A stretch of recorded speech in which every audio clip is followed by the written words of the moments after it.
Co-operative Institute for the Promotion of Peace and Social Cohesion has been launched. One of its leading lights is the Canadian cooperative historian Ian McPherson. His premise is that peace, and I know I'm preaching to the converted here, what I'm saying is not contentious, I believe, but peace is not a single issue. It is inextricably linked with the social and economic systems of communities and of nations. While the global market is driven by the competitive acquisition of wealth, regardless of social and environmental costs, cooperation, argues Ian McPherson, offers radical and evolving models of economic and political democracy, and an impressive, if under-theorised, capacity to avoid the economic differences, social divisions, and political tensions that are so often root causes of war. So we have here a big project for peace in cooperation. Ian McPherson organised a symposium a few years ago called Cooperatives and the Pursuit of Peace, at which I gave an earlier version of this talk. It's a case study that explores the importance of democracy to cooperative work for peace. The Women's Cooperative Guild, this banner here, is the 1933 banner that was made to celebrate the Guild's 50th anniversary. And that's it for images. I'm not doing PowerPoint, there's not going to be a rolling stream of images, but you have at least got something to look at apart from me. But the Women's Cooperative Guild, which is the subject of my case study, took up the cause of peace. It wasn't organised as a peace initiative, but it took up the cause of peace after the First World War and became a significant site of women's peace campaigning in the 1920s and 30s. But in the 1930s, as tensions emerged between pacifism and anti-fascism, the Guild leadership prioritised absolute pacifism to the detriment of the Guild organisation. That is my argument. I should emphasise that I regret that this is a critical theme. There is much to celebrate in the Guild's history, nor is it my purpose to criticise pacifism. But my argument is rather that the autocratic way in which the Guild leadership adopted pacifism was inappropriate for a broad-based cooperative women's organisation, and also that it significantly contradicted the ethos of pacifism itself. So some background on the Women's Cooperative Guild. It's a great example of the cooperative business model as a resource for social progress.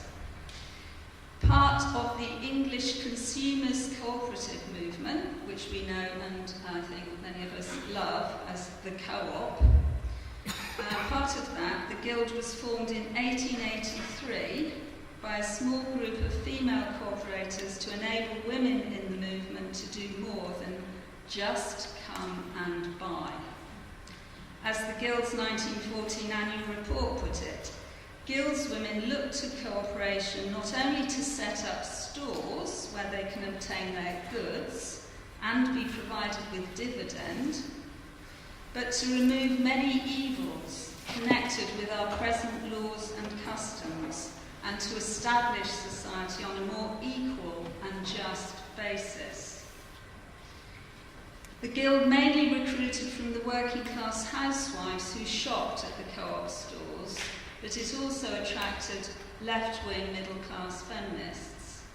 It grew steadily to 30,000 members by 1914 and to a peak of 88,000 members in 1939. As well as promoting cooperative trade, the Guild developed citizenship campaigns on issues that directly affected its members. It called for the vote for married women, which wasn't automatically entailed in the initial suffrage campaigns. It called for a campaign for divorce law reform, and it campaigned for state provision of the care of maternity, the welfare of mothers. On this basis, the Guild styled itself a kind of trade union for married working women. And by working women, it meant largely women who did their own housework, who couldn't employ servants. Some of them were also employed women, but the term working women mainly meant housewives who did their own housework. It developed as a self-governing democracy whose unique contribution was to bring into active public life a group of women, working-class housewives, who'd previously been invisible in the private sphere of the home. So it developed a distinctive identity, and it did this, and this is significant for my whole argument here, it did this as an open democracy. Its structure was federal and bottom-up, rather than centrist and top-down. The only qualification to join the Guild was to be a member of a cooperative society. Traditionally, the cooperative movement was politically neutral, party politically neutral. Even after the formation of a cooperative party in 1917, affiliation to the cooperative party remained optional for cooperative societies as for Guild branches. Guild's women entered the organisation with diverse party political and other beliefs. So campaigns were built up through rank and file education that related specific issues to their everyday lives. Guild policies were agreed at its annual delegate congresses, but its constitution, like the federal model of the cooperative movement, protected local autonomy. Guild branches were encouraged, but not obliged, to support initiatives coming from the centre. This tolerance is evident in the Guild's earliest involvement in peace work during the First World War. Moved by socialist and feminist objections to imperialist warfare, and we heard references to this morning, some members of the Guild, including its General Secretary Margaret Llewellyn Davis, who's a really very, very significant figure, but I haven't got time to talk about her probably, but she's a real powerhouse of a socialist feminist. Some Guild's women were active in helping to initiate the British Committee of the International Women's Congress, which then went on to become the Women's International League for Peace and Freedom. And those Guild's women actively opposed conscription and supported conscientious objectors during the First World War. But in wartime, anti-war measures did not gain the support of all members. Notably, at the 1918 Congress of the Guild, a Central Committee resolution calling for a non-punitive, negotiated peace, and what a good thing that would have been in 1918, but that resolution was actually defeated by delegates at the Guild Congress, although narrowly, by only 60 votes. Nevertheless, 336 of the delegates voted against it. Now that, for some of the Guild's women who were active in peace campaigning, was a matter of disappointment and regret. They saw it as troubling evidence of the strength of patriotism in the Guild, and that was their private view. But publicly, They respected the democratic process and went with the Congress vote. After 1918, among the Guild membership, the ambivalence about opposing war evaporated, and the Guild developed a strong anti-militarist consensus. That reflected the wider determination in Britain and in other countries that the Great War should be the war to end war. But it was also the product of careful educational work. Guild special subject papers that were produced through the 1920s indicate the scope of this activity. Democracy and the League of Peoples is one title. War Against War. What Women Can Do for Peace. Disarmament. War Tendencies and How to Combat Them. The Outlawry of War. And in 1931, now is the time for disarmament. The Guild did not abandon its other cooperative and citizenship work, but large numbers of Guild's women were involved in local, national and international initiatives for peace. They leafleted, collected signatures and demonstrated, participating, for example, in the 1926 big Peacemakers' Pilgrimage. The Guild collaborated with other groups such as the No More War movement, the Women's International League, and the National Peace Council. And it developed peace contacts overseas through the International Co-operative Women's Guild that was founded in 1921. The Guild also initiated its own campaigns and peace propaganda, for example, to end military training and the glorification of war in schools. And it created its own plays, which it performed, to, quote, fix people's minds on the wickedness and futility of war. Most famously, in 1933, the Guild introduced the white poppy, a non-militaristic symbol for remembrance on Armistice Day. The white poppies with peace button centres were produced and supplied by the Cooperative Wholesale Society. Many Guild branches and cooperative societies organised the sale of white poppies and laid white wreaths and crosses. Often, this took great courage, as the white poppies were mistaken as slurs on the war dead. The need to refute such assumptions, to challenge those sorts of views, became another focus of Guild activism. Now, this period of what I would term, and Jill Liddington's used the same notion of open anti-war campaigning, which characterised the Guild's peace work in the 1920s and early 30s, that was in part sustained by the relative calm of international relations in that decade.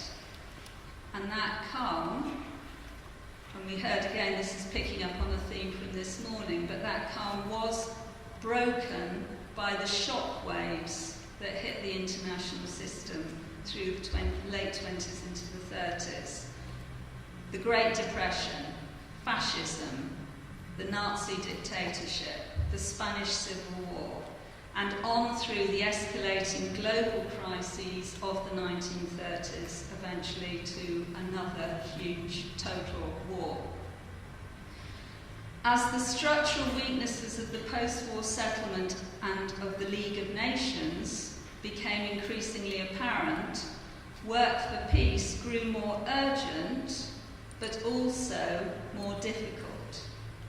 The movement for international disarmament ground to a halt in 1933 when Hitler took Germany out of the Geneva disarmament talks. The upsurge of militarism associated with fascism created new political and moral dilemmas. For many on the left, tensions emerged between, on the one hand, pacifist abstention from violence, and on the other, solidarity with victims of fascist aggression and their right to self-defence.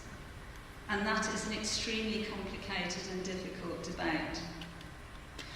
Under these pressures, writes Martin Seidel, some formerly vague pacifists accepted the rigorous implications of strict pacifism for the first time. But many more came to realise that they were not pacifists at all, although they would have still felt opposed to war. Against this background, the Guild's multifaceted anti-war campaigning narrowed into a more rigid pacifist line. The lead in this came from Eleanor Barton, General Secretary of the Guild from 1925 to 1937, and herself a convinced pacifist. In 1933, she introduced a Guild Peace Pledge Card, a solemn declaration, quote, that under no circumstances whatever will I take part in or help towards the propagation of war. Unable to pursue international disarmament, which had been the main focus of its peace campaigning, the Guild now turned to determined personal opposition to war as the only sound foundation for a reliable, unbreakable mass opinion for peace. Guild leaders shared platforms with figures such as George Lansbury and Dick Shepherd, and in 1936 began joint work with the Peace Pledge Union, promoting alongside the Guild Pledge the PPU Pledge for women. Quote, I renounce war and never again will I support or sanction another, and I promise to do all in my power to persuade others to do the same. And actually that pledge is less strict than the Guild's own pledge, which said under any circumstances, whereas the PPU one for women said all in my power, and there's a difference there. The Peace Pledge Union, announced a women's editorial in Co-operative News, is a pledge which every true guildswoman should be eager to make. In October 1936, Eleanor Barton called for the Guild to be completely pacifist. In a new pamphlet, she defined this pacifism as absolute. Quote, we differ from those who say they will only fight if they are compelled to defend themselves, because we say we will not fight at all, and we must refrain from anger and violence. We must adopt this attitude personally, and we must work for it as policy for our country. But despite these strong claims, the Guild differed in important respects from the Peace Pledge Union.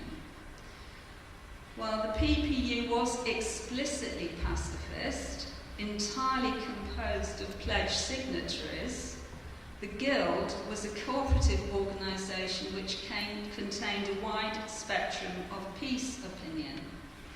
To be sure, the great majority of its members opposed war. In 1937, the Guild reported, peace propaganda in one form or another has occupied the attention of every branch. But the project of making the Guild completely pacifist was at best a work in progress rather than an accomplished fact. In November 1936, for Armistice Day, 1,029 Guild branches, it was a big organisation, 1,029 branches were reported to have sold white poppies. But that means, if we do the sums, that over a third of branches did not sell white poppies. 684 did not sell white poppies. And in any case, selling white poppies was not necessarily evidence of a serious pacifist commitment.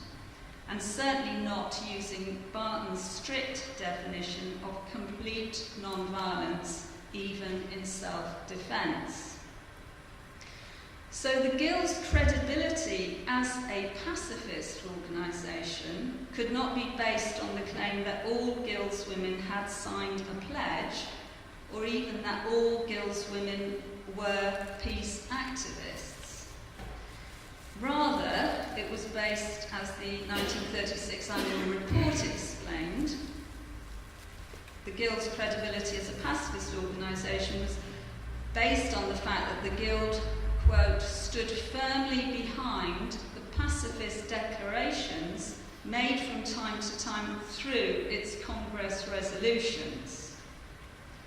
Now that raises at least two problems. The first is the rather questionable ethics of deriving a policy defined by individual pledge from a majority vote at a Congress by delegates representing branches. The second problem is the fact that actually the Guild as a whole was not standing firmly behind pacifist declarations.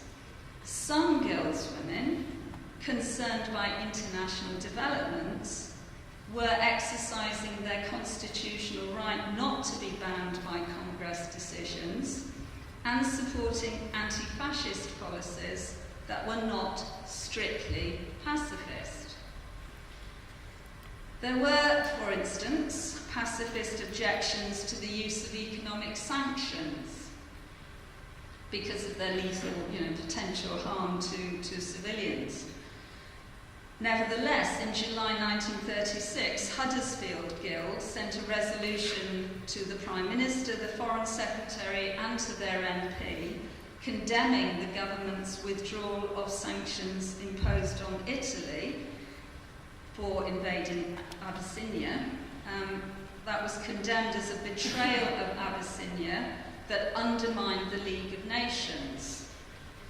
And a more explicitly non-pacifist intervention came in September 1936 when Kentish Town Guild called for arms to the Spanish Republic and criticised the British government's neutrality policy as a definite assistance to fascist victory. Pacifism and anti-fascism became more sharply differentiated in the Guild as the wider cooperative movement revised its peace policy in line with Labour and the trade unions.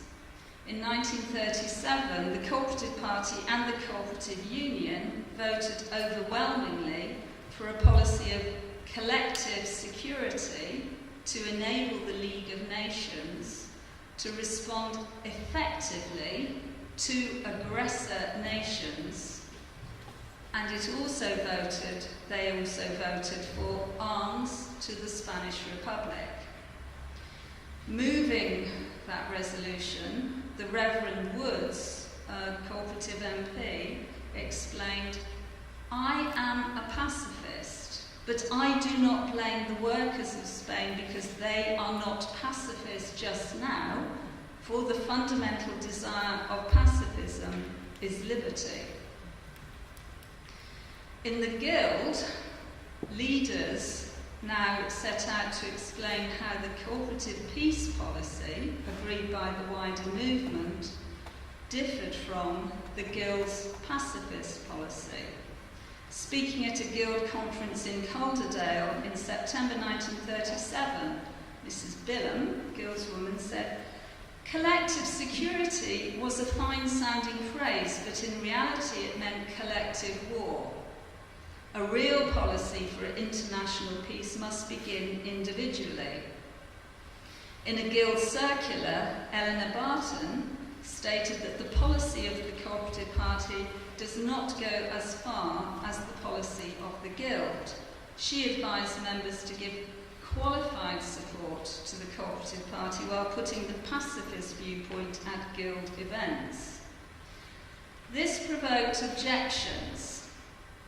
"Guild pacifist opinion divided," ran the report of a conference in North Manchester in November 1937. The speaker, Mrs. Wynne, stressed that the Guild's absolute pacifist policy must be upheld. Questions were asked by those present about how to implement the policy of the League of Nations and what to do if, as in Spain, it was necessary to choose between democracy and fascism. In response, Mrs. Wynne insisted that the Guild would hold to its policy of non-violence if Spanish conditions arose here, and urged members loyally to uphold the ruling of Congress. Among the Guild's women who could not follow such advice was Ellen Jarman, also from Manchester. She expressed her concerns in letters to the Co-operative News. "I have searched my soul these last few years," she wrote, "and I know I am not an absolute pacifist." She had been deeply affected by reports from Spain, particularly of the bombing of Lerida in Catalonia on the 2nd of November 1937. The 700 casualties had included more than 50 dead children. Her letter went on. The picture in last Tuesday's Daily Herald, and you can find this image by Googling it, she says, "The picture of the Lerida mother finding her dead son has made me weep many times. You see, I have 2 boys around that age. Who could be an absolute pacifist in the face of that?" Ellen Jarman was nonetheless a committed peace campaigner, who had taken part in nearly every peace effort in Manchester and would continue to press for world leaders to use reason instead of fighting. Perhaps one day, she hoped, the world would be full. The world would be full of George Lansburys. But meanwhile, they had to choose between the lesser of 2 evils. Economic sanctions were a form of warfare, she agreed, but on balance, economic sanctions would be less harmful than doing nothing. She, personally, was campaigning for Manchester and Salford Co-operative Society to boycott Japanese goods in protest at Japan's invasion of China, and the Guild, in her view, needed a peace policy on cooperative lines that did not ordain passivity in the face of, quote, cruel aggression. The standard response to women like Ellen Jarman from Guild leaders was increasingly only that they should stay loyal to Congress. As a result, as the Congress of 1938 approached, 5 Guild branches submitted resolutions to suspend the pacifist policy. The new General Secretary, Rose Simpson, announced that the coming peace debate would be a test, quote, of the Guild's pacifist faith, in which the leadership would uphold absolute pacifism. At Congress in June 1938, 5 branch resolutions were rolled, which had all been submitted to suspend the pacifist policy, were rolled together as a single amendment by the Standing Orders Committee. That amendment proposed that in view of the acute international situation, the pacifist policy of the Women's Guild should be suspended and the cooperative party's policy of collective security adopted instead. That amendment was pitched against the Central Committee's resolution which set out the Guild's peace policy. The peace policy called for international disarmament, an effective League of Nations, the resignation of the government, and also pledged support for a cooperative Labour government and for the Guild peace policy, which was defined as absolute pacifism. It missed out quite a few details as a peace policy goes. The meaning and implications of absolute pacifism were not elaborated. Despite the General Secretary's reference to a test of faith, the emphasis was not on ethical commitment, but on practical politics, which resulted in a certain number of incoherences. The only government to be named was the British government, which thus appeared as the main obstacle to peace. There were no references to the international situation or to fascism. And pledging support for a cooperative Labour government alongside absolute pacifism was disingenuous, given that the cooperative Labour and Labour parties had both adopted non-pacifist policies. And that twinning of demands also ignored what was apparent to many following European developments, that an early priority of fascist regimes was indeed to destroy cooperative and kindred labour organisations. The report of the peace debate at the 38 Congress shows how polarised the pacifist and anti-fascist positions had become within the organisation. Absolute pacifism, argued Mrs. Atkins from Watford Fields Guild, had no practical application. There were two mad dogs running riot over Europe. Mrs. Keeble from Kenton Guild warned that the pacifist policy means isolationism and turning your back upon all organisations fighting against war and fascism. But on a very different plane, Mrs. Bates, North Metropolitan District Guild, said that they should be true to themselves and, if necessary, die for peace. Most troublingly, summing up for the Central Committee, Mrs. Pavitt said that all the counter-arguments only convinced her of the effect government propaganda was having. The remedy was to vote for the government's removal and to stand firm to absolute pacifism. The amendment to suspend pacifism was defeated by 897 votes to 623. That means that about 40% of the delegates supported the suspension of the pacifist policy. The Central Committee resolution was then passed. The numbers were not given, but it was passed by a large majority. Congress announced the next annual report has pledged to work for the Guild peace policy, which is the absolutist pacifist policy. And it had refused to take part in war or preparation for war between the workers of the world. The desired official outcome had been secured, but the tensions within the Guild had not been resolved. There had been no informed discussion of either pacifism or fascism. The arguments for suspending the pacifist policy had been dismissed as government propaganda. Soon after Congress, Mrs. Nancarrow from Newcastle Guild wrote to the Cooperative News of her continuing confusion.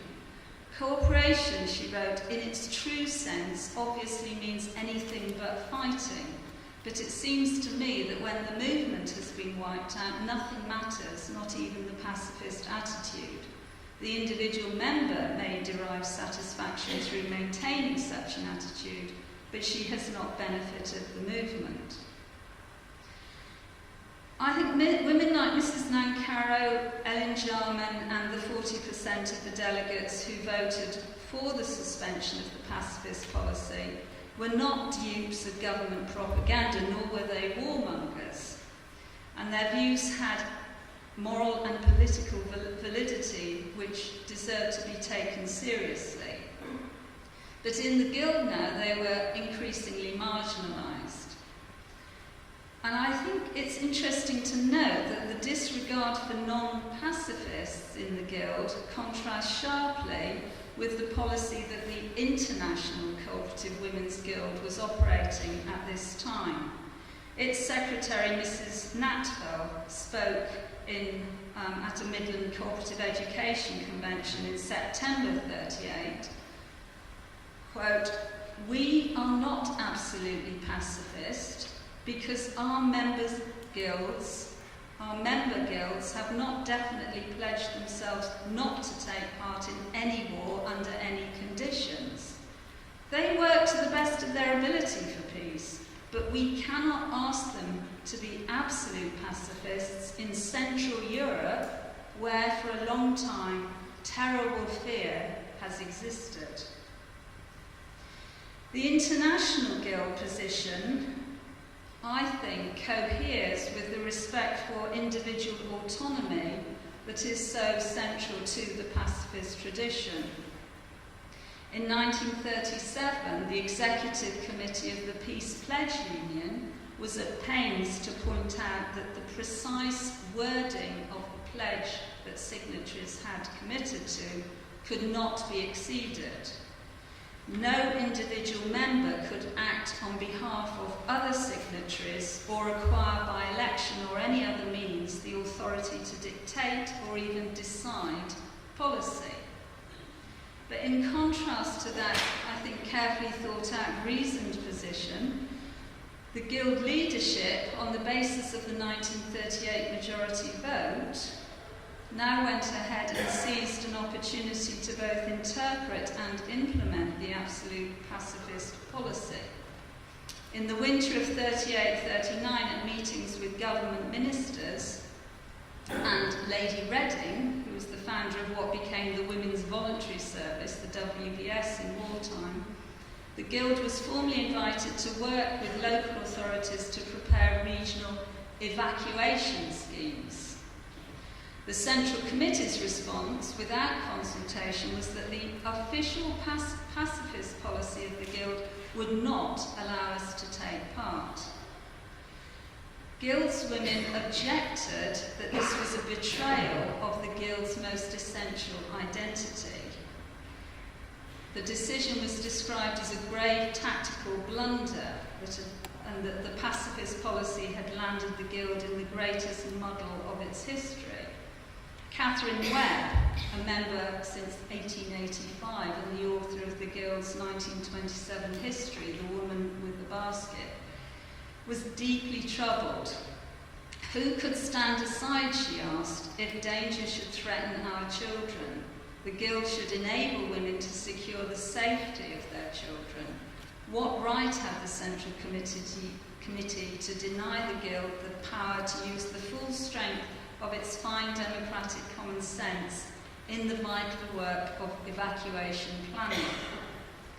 In response, Guild leaders restated their priority as being removing the causes of war, and one, Mrs. Pavitt, a former president, said that she judged it a crime against humanity to support any government scheme of preparing for war. In due course, however, even these strong-minded pacifists relaxed their principles sufficiently for an attempt to be made to organise Guild evacuation independently. However, that soon proved to be logistically impossible, and the Guild evacuation scheme had to be abandoned. But despite the criticisms and that concession on evacuation, the Central Committee stuck to its ruling that the Guild would not participate in any kind of preparation for war. It's impossible to know how much support the Central Committee had within the Guild, because pledge signing was never audited, and in any case there's considerable variation in the strength of individuals' pacifist commitment. But probably more significantly, the Central Committee understood that there were continuing tensions over the question of absolute pacifism, and for that reason, the Central Committee now took the authority to dictate the policy to the whole organisation. The right of branches and of individuals not to follow national policy was ignored, and all members were warned that participation in any kind of preparation for war would be in a purely voluntary capacity. They would not participate as members or representatives of the Women's Guild. And that ruling was reinforced after war broke out. The contribution of any guildswomen in war or relief work would be their voluntary decision. Their contribution would not be on behalf of the Guild. The Guild was now secured for absolute pacifism, but at a cost. As the war effort gained urgency, women obviously came under growing pressure to contribute. There were guildswomen who, for financial reasons, had no choice about war work. Others were more politically resigned to the war effort. Still others, frankly, objected to the imposition of pacifism. The consequent sense of alienation combined with wartime disruption caused a dramatic loss of members. Between 1939 and 1941, Guild membership dropped by 44%, as 38,000 women left from a total in 1939 of 88,000. Most never returned. Despite a small post-war recovery, a steady process of numerical decline now set in. Abdication from active citizenship at such a key moment weakened the Guild's national standing as well as its ability to hold members. There was a loss of direction and confusion. The decision not to engage officially with evacuation, social work and civil defence was irreversible. The Guild soon found itself outmanoeuvred by the Women's Voluntary Society, by the Women's Voluntary Services, the WVS, and a Guildwoman, Mrs. Lloyd, complained that the Guild was just not recognised by local authorities. One had to join the WVS to take part in humanitarian work in rest centres, canteens, communal kitchens. But despite those sorts of obstacles, it was estimated that about 90% of remaining guildswomen were either furtively or openly engaged in some sort of war work. The leadership, however, remained uncompromising. Responding to the discussion about falling numbers in 1942, the new General Secretary, Cecily Cook, referred to guildswomen who had left the organisation as failing the test of faith. If any had left because of the peace policy, she wrote, then it is well that the organisation should have purged itself of dead wood. Cecily Cook's words are shockingly blunt, and they contradict pacifist as well as cooperative values. But they make explicit what was always the underlying logic of adopting absolute pacifism as official Guild policy. From that perspective, only pacifists who passed the test of faith qualified as true guildswomen. Narrowing down the ambit of Guild work to a single issue that by definition closed off other areas of potential growth and excluded many women from active membership was fundamentally incompatible with the original aims and purpose of the Women's Guild. As Dora Taylor wrote in 1943, the Guild is for the purpose of educating the cooperative woman in the principles and practice of cooperation and in expressing the same through citizenship. The pacifist and her views should be welcome, but we ask not to be compelled to march under her banner. Absolute pacifism only became official policy because the particular group of Guild leaders who were committed to that policy, absolute pacifism, practiced autocratic, top-down forms of governance. In contrast to the older method of working out policy from the grassroots through member education, The decisive steps towards absolute pacifism were taken by General Secretaries and Central Committee members without consultation.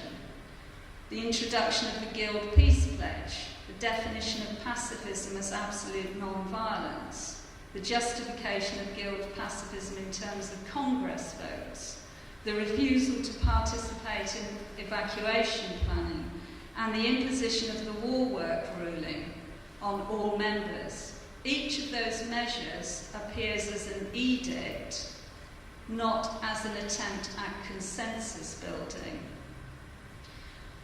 None of this is to suggest that there were no other pacifists in the Guild than those in its leadership, but rather that the very considerable pacifist and anti-militarist currents in the Guild would have been better served by a more flexible and a more inclusive peace policy.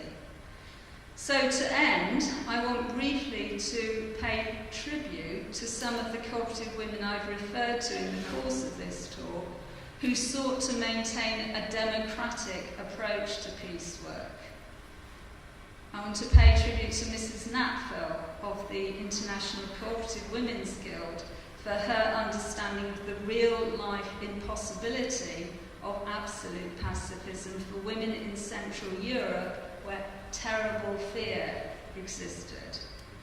I want to pay tribute to Catherine Webb for recognising the important contribution of democracy of working-class housewives might have made to women's voluntary service in wartime, especially to the evacuation scheme. And finally, to Ellen Jarman for grappling with the political and moral complexity of opposing war and fascism simultaneously, when the alternatives were as constrained as they were in the late 1930s. While facing the menacing circumstances of their age, these cooperative women did not forget that the pursuit of peace is indivisible from the pursuit of democracy and social justice, and it is from their legacy that we have most to learn in our own troubled times. Thank you.